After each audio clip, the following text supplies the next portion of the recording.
ACT, eszena sortzaile berrien nazioarteko jaialdiak 10. edizioa izango du aurtengoa. Sortzaile berrien jaialdi bat da. Antzerki eskoletatik irteten den jendeak hartzen du parte batez ere. Euren konpainiak sortzen dituzte eta ikerketa espazio garrantzitsua daukate.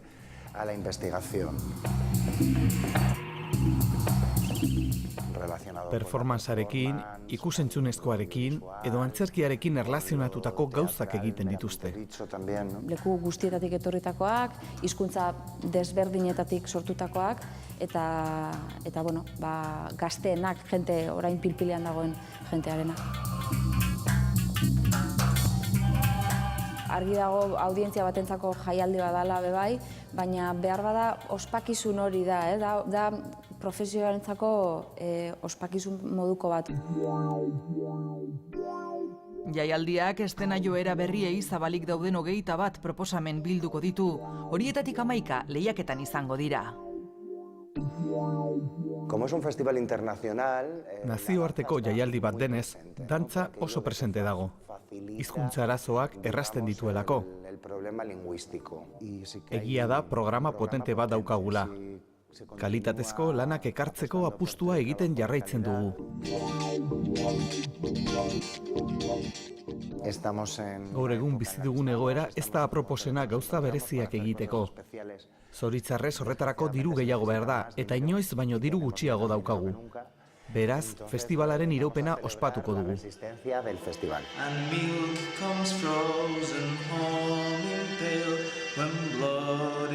Aurten, ACT jaialdiak lehenengoz izango ditu PAP, Performing Arts Program barruan sortutako 3 pieza eta 5 bakar saio.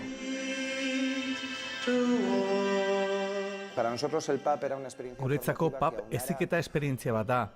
Bai eskolan hainbat urtetan landu ditugun bide ezberdinak bateratzen ditu. Antzerki eskolaren partea nazioarteko proiekzioaren aldea eta sorkuntza lana promozioarekin batzen ditu.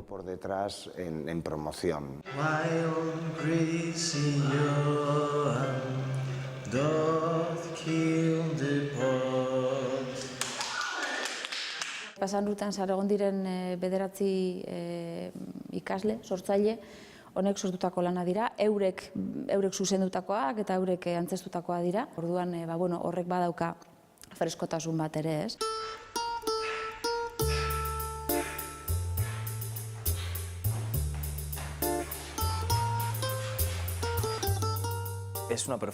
Performance bat da.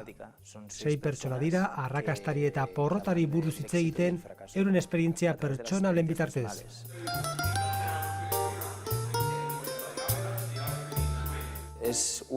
Ariketa fisiko nekagarria da. Komikoa irten zaigu nahi gabe. Konturatu barik, clown ariketa asko erabili dugulako.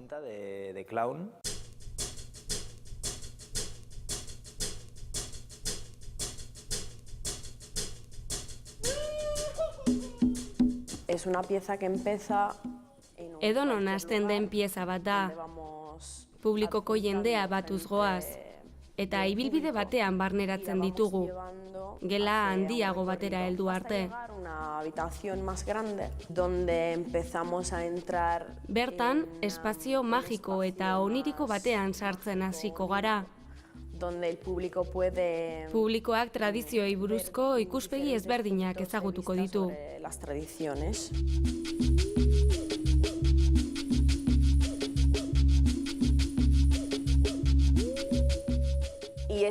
Eta interesgarria da, asko landu dugulako intimitatearen gaia, harreman ezberdin bat bilatzeko.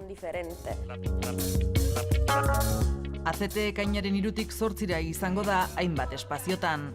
Bilboko kafe antzokia, Barakaldo antzokia, Guggenheim eta Itsas museoa izango dira jaialdiaren bihotza.